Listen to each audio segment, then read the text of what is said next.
Hey everybody, it's been a couple of years since I talked about voxels, so let's talk about some cool voxel stuff. Now, recently I released a video guessing at what Euclidean was doing, and a couple of people stopped by to tell me that I was wrong. See, I had guessed that they were putting point clouds into octrees, and the suggestion that I got instead was that they were putting voxels into octrees. So let's talk about voxels. Voxels are not point clouds, but they're really cool.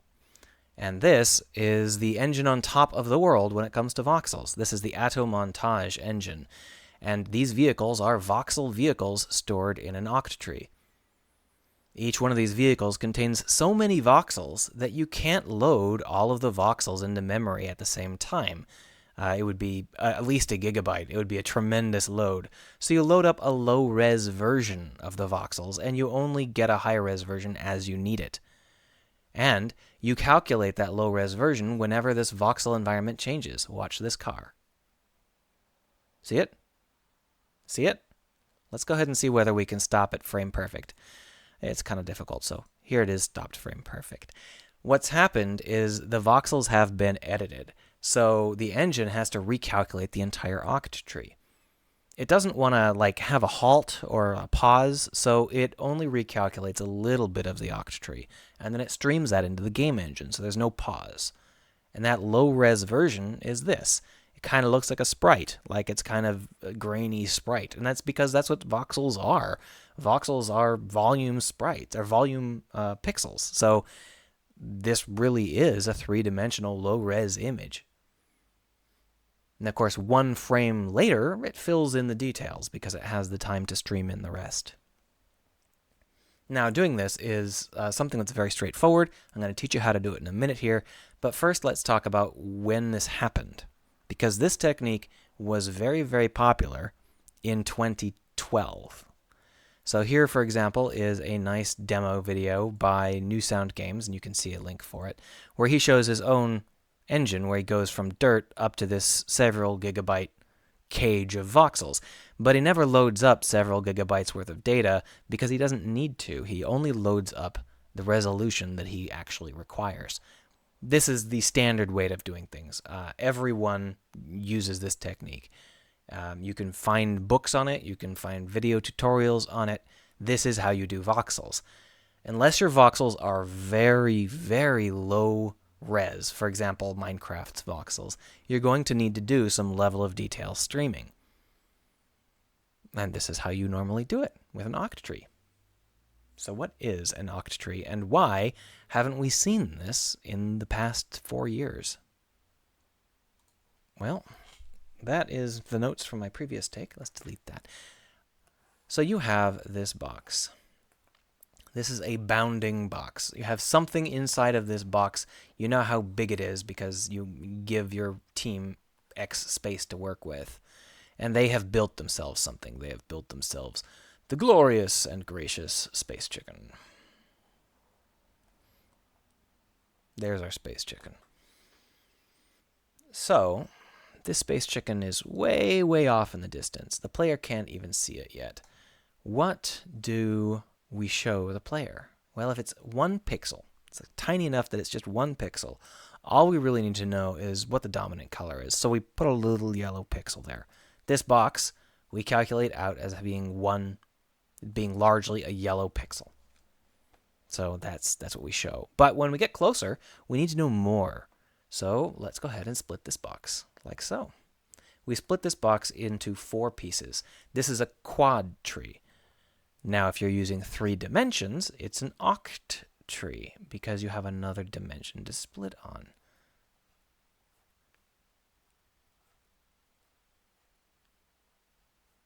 One, 2, 3, 4, and then on the far side, 1, 2, 3, and the one that you can't see. So quad tree, octtree, and that's the idea. That's it. So when we zoom in a little bit, we can say that this box is empty. It has no voxels in it. These here do have voxels in them. And we'll say, well, this one is yellow, and this one is kind of yellowish white because the belly is white, and this one is yellow. So now we have a little bit more detail. And then the player comes closer, and we split again. And one of the optimizations we can do is we don't have to worry about this guy anymore. It's empty. Who cares?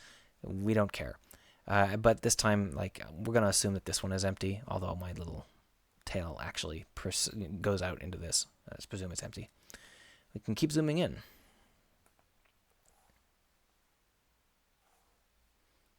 And once again, we don't have to worry about the newly emptied box. And now we've got a whole bunch of empty ones here and here. And you can see that we are getting this kind of low-res pixel version of what our Space Chicken looks like. And this is equivalent to that low-res image of the car. They only loaded up this much car. And you can keep zooming in as long as you need to get as much detail as you need. Now, this has a lot of limitations and it has a lot of advantages. One of the big advantages is that you don't have to unravel the whole thing at once. Space Chicken is huge. Space Chicken is the size of a moon. When we get close to Space Chicken, we don't get close to all of Space Chicken. We only get close to, like, the beak of Space Chicken. Well, that's fine. We can just zoom in on this one tile. Similarly, if we don't have enough bandwidth to zoom in on the whole thing, we can just go piece by piece and zoom in on the parts that we want to get sooner. We can zoom in until we can see the vast expanse of the beak in all of its glorious detail with all of its random little pores or whatever. And that's super cheap. We don't have to load the whole Space Chicken into our game environment. We can only load the piece we need, and we get away with a lot. We can load it in as high a grain as our voxel engine allows, without ever worrying about loading in the other 85 gigabytes of Space Chicken. And that's a pretty standard technique. For example, that's how No Man's Sky works. And that's how Space Engineers works. So this technique is not uncommon. In fact, every voxel engine that's more complicated than Minecraft uses it. This is the standard approach. Now, if you're talking about voxels, this is a pretty good approach. If you're talking about point clouds, there are better approaches. But voxels, this is good for a voxel system. But it's still not great, because what happens when our Space Chicken decides it's going to kick someone's ass and it moves its leg over here? Well, we've got to recalculate our whole shebang. We got to go and, at least for this section, we've got to go back and recalculate all this stuff. And that's going to take some time. So we can't animate very easily, because every time we ever animate anything, we've got to recalculate a lot of our octree, and it's expensive.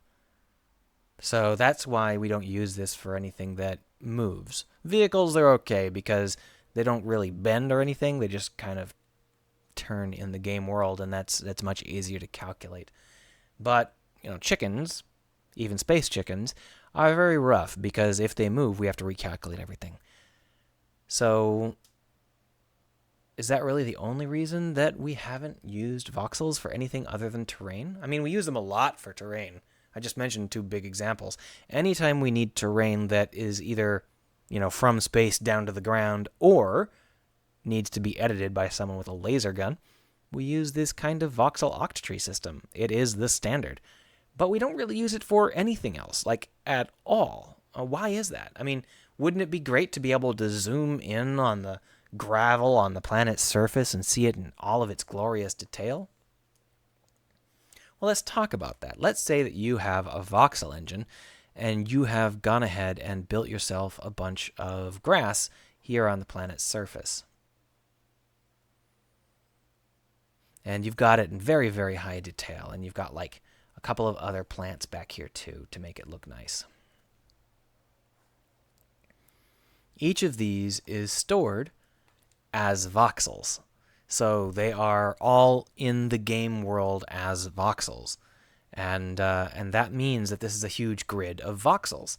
As you get close, you can get more and more detail, but these voxels have to be either stored somewhere, or the formula for them has to be stored somewhere.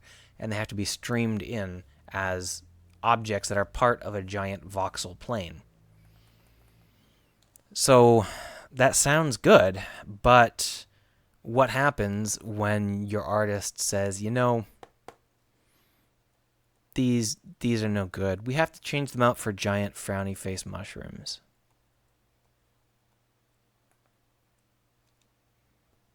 How do you do that? Well, if you've built this using a complicated algorithm that keeps track of parameters, you can probably recompile it. But otherwise, you're going to have to just flatten this entire area, delete all the voxels in the area, and then repaint everything. Wow. Moreover, you can use an octtree to optimize this, but you're always going to be optimizing it with each of these things being their own plant. So all of these are their own data. There's no reuse at all. You might be thinking that's good. It's really not. There is no advantage to letting the player pixel edit every single plant life form that they'll encounter. And if there is an advantage to doing that, you can always specially load up the plant when they edit that one particular plant and then change it around the globe or whatever you're trying to do. There's no reason for all of these to have their own unique data. And that's where the normal approach really shines, because for the normal approach, if we were drawing in these plants here, what we would have is we would have a couple of plant variant meshes, maybe not even that much, maybe you just scale them or something, and they would be some kind of prefab, like floating up in our memory somewhere. And what happens is we use like a brush or a splat technique, and we just drop these things onto the game world. We don't even have to drop them as objects, because our renderer can understand that there are supposed to be things in 3D space down there according to some kind of basic brush. So this planetary surface is actually an image. And this image here, this is green, and this is slightly less green, and this is slightly less green. And our renderer can say, okay, well, I know that the greenness is actually going to be reflected as a number of these plants being drawn. And I also know a whole bunch of tricks to calculate out how much detail I have to draw these plants in. And so as the camera gets closer, it says, okay, well, I'll just increase the level of detail, and I don't have to have 85 different meshes. All I need is this one mesh, and I'll just keep changing the parameters about how I'm rendering it. And so I'll be rendering all of this stuff really, really fast. And this is not a complicated technique. You can find this in every game engine that's relatively new. Unity and UE both have it. Unity still defaults to billboard grass, which is kind of old school at this point, but it's still not a bad technique. It's very, very efficient. But you can still do this kind of detail mesh scattering using Unity's built-in defaults. Of course, there are much, much more powerful libraries that would let you do this much, much better and offload it into the actual rendering engine and all sorts of other details. But the point still stands. This is a hugely optimizable system where all of these things are just one object, and these are, of course, one different object. And that means that if we need this to be a frowny face mushroom thing, we can just change that, and all of them are suddenly frowny faced mushroom things. And if we need to delete them all, we can just delete this. Or we can say green is no longer associated with that prefab. It allows our artists and our devs to put together very, very dense worlds and keep changing them until they fit the image in the dev's head. There's no recompile time. There's no complexities involving whether or not you have to clear away underbrush. You can do this very, very fast and very, very fluidly. You can go back and change it later. So if you're wondering why we haven't adopted this high-grain voxel engine for our game environments, it's because it doesn't serve any real purpose when it comes to normal playable terrain. The only time voxels really matter is when you're going to be digging into that terrain. As long as your terrain isn't going to have holes in it, you can find really, really fast ways to use standard 3D approaches and make your ground look amazing. I mean, I can show any number of screenshots of Bubsy 3D, and say, look at 3D ground, it looks terrible. But you just have to look at any reasonable recent game, and you'll see that the ground's nicely splatted. It's got all sorts of stuff on it, and it looks great. And that's been true for years. So it's not like this is a new property. 3D engines have been doing this for a long time. And that's pretty much why we don't see very many voxel engines. There aren't very many anymore. There are still a couple that are hanging on. We got, of course, Atto Montage, which you should check out. And there are some others. There are also some experimental ones, but they're hard to track down. Most of this stuff stopped in 2012, 2013. It just couldn't compete against 3D engines. But kudos to Atto Montage for taking it this far. I don't think that very many people thought they could.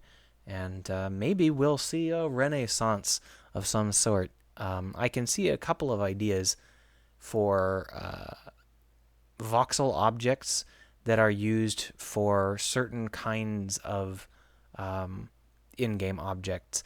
It's just that it's something that's really well understood at this point, to the point where people can build it themselves really fast, and they do if they need it. And when we go, okay, should I use voxels for my destructible, my destructible house? We kind of think, no, I can model that in a day, and it won't take very long at all, and then it'll look really, really good and be fast as hell, and we won't need a Voxel Octree calculator. So that's what they do. Also, it's really hard to calculate stress through a voxel engine. It's easy to calculate when voxels within n meters have been destroyed, but it's hard to do something like, extra pressure has been applied to the top of this roll cage. Does the roll cage break? That's also very hard in voxels. Otherwise, I think we would see them more for houses and stuff. Anyway, that's a basic overview of voxel octrees and why we use them and why we don't use them. I hope you enjoyed this. Because it was really fun to make. I should make more of these.